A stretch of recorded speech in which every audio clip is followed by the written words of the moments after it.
Q. Skills for Success. Listening and Speaking. Level 4. Published and copyrighted by Oxford University Press, 2011. CD 4. Q. Skills for Success. Listening and Speaking. Level 4. Published and copyrighted by Oxford University Press, 2011. CD 1. Unit 1. Power and Responsibility. The Q Classroom. Page 3. Today we're beginning Unit 1. Every unit in Q starts with a question. As we go through the unit, we will continue to discuss this question. Our answers may change as we explore the topic. The question for Unit 1 is, how does power affect leaders? Think about some people in leadership positions, like executives of large corporations or captains of sports teams. How does being a leader affect them? What do you think, Marcus? I think it can have a negative effect on some of them. You know, when some people get power, they start feeling that they are better than others, or that they don't have to follow the rules the way other people do. What do you think, Una? Do you agree that power has a negative effect on leaders? Maybe some leaders. But I think other leaders feel more responsible when they have power. You mean responsible for other people? Yes, they understand that their decisions affect a lot of people. How about you, Sophie? How do you think power affects people? Well, I agree with Una that not everyone is negatively affected by power, but I think it happens sometimes. When someone has a lot of power, maybe they think that they should be making all of the decisions, or that they don't really need to consider how other people think or feel. Felix, what's your opinion? We've heard about power giving people a strong sense of responsibility and about it making them think they don't have to consider the advice of others. Are there any other ways that power affects people? Well, sometimes powerful people are kind of isolated because everyone is looking to them to make the decisions. But at the same time, everyone wants the decisions to go their own way. That's a difficult position to be in. I would say that power makes a person's life difficult in some ways. Unit 7. From School to Work. The Q Classroom. Page 129. Today we're going to talk about the Unit 7 question, is one road to success better than another? Marcus, what do you think? Is there a best road to success? I think that in most cases, it's better to take a non-traditional road. If you have a different kind of experience than other people in your career, then you'll have a different perspective. You might know things other people don't know. Good point. What do you think, Sophie? Is one road to success better than another? I guess I'd say no, that there are many different ways of reaching your goals. The best way for one person might not be the best for someone else. Maybe a non-traditional road works for Marcus, but a more traditional one works for someone else. What do you think, Felix? Marcus feels it's best to find your own unique path, and Sophie feels that while that might work for some people, it won't work for everyone. What do you think? I agree with Sophie in the sense that everyone is different and everyone needs to find their own way. But one argument for a more traditional path to success, say studying hard, getting a degree, getting an entry-level job, and working your way up, is that you gain a lot of work experience along the way. If you take a less traditional path, you might miss out on that valuable work experience. Okay. How about you, Una? Would you say that one road to success is better than another? No, I agree that there are advantages and disadvantages to every choice. Unit 9, Humans and Nature, the Q Classroom, page 173. The Unit 9 question is, how can we maintain a balance with nature? What do you think, Sophie? Well, we have to work on waste disposal. We throw so much away and create so much pollution with our trash. I think if we just had fewer packages and recycled more, it would help a lot. What do you think, Felix? How can we maintain a balance with nature?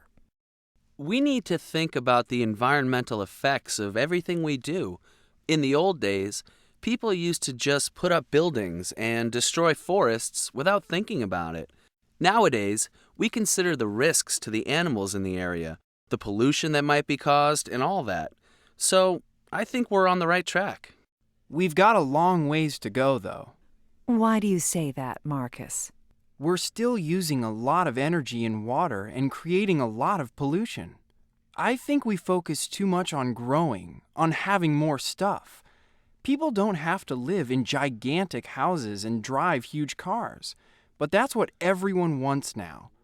I think we need to focus more on having good communities and good lives and less on buying things. So we've got buy less, pollute less, consider risk to animals and the environment before we build. What else? Una, how can we maintain a balance with nature? We need to preserve wild areas, parks, forests, places in the ocean. We need some areas that are completely protected. Listening 1. Best of both worlds? Listen for main ideas. Page 6. When Jenny Pitcher needed to hire a director of business development at her Westboro, Massachusetts marketing firm, she turned to her closest friend, Kate Massey. Massey and Pitcher had talked money before, during the years they were roommates. Still, this is business. It brought up issues like negotiating salary and professional success, things most people want to keep separate from their friendships. Not to mention that Pitcher would be Massey's boss. I didn't jump on it immediately, says Massey. I thought about it for a while. It's been a year, and both women say their friendship is as strong as ever. Even better, they're both making money and succeeding professionally. That's likely because they handled it like experts from the beginning. They acknowledged there would be a change in their friendship and discussed potential challenges. Anything personal stays outside the office. Massey doesn't take criticism personally. Pitcher treats Massey no differently than she does her other employees. Pitcher and Massey exemplify the best aspects of working with friends. One of the tricky things when you interview someone is figuring out if their personality will fit with the culture of the office, says Pitcher, a co-founder of Kell & Partners. When you know someone like I know Kate, you know the answer already. Knowing someone will fit in doesn't alleviate other problems. Carly Drum had hired 4 trusted friends to work at her family's executive search firm in Manhattan, Drum Associates. One of them had great potential, but was bringing her personal problems to the office. It was affecting her work. I knew going in that addressing it was going to be one of the more challenging things in my career, says Drum, the firm's managing director. She expected me to be sensitive to her personal issues because we're friends. While I am, there has to be a line drawn when you're running a business. Even as soft as I tried to put it, her initial reaction was she was offended. 2 days later, the employee came in and apologized to Drum. They openly discussed the matter and developed a plan of action so she could separate work from business. While it was tough, that challenge was a good managerial experience for Drum. She learned that before hiring a friend, you must outline for him or her exactly what an average day will be like. Part of that discussion should include the type of interaction you will have with each other and the fact that in a workplace, it's all business. Stuff that you do outside of the office together cannot be brought into the office, says Drum. Managing friends isn't always a choice. Employees who get promoted may find themselves suddenly in charge of friends. The same rules for success apply. First, the new manager should be the one to tell the staff about the change, particularly if he or she will be in charge of friends. From there, it's important to acknowledge that things will change.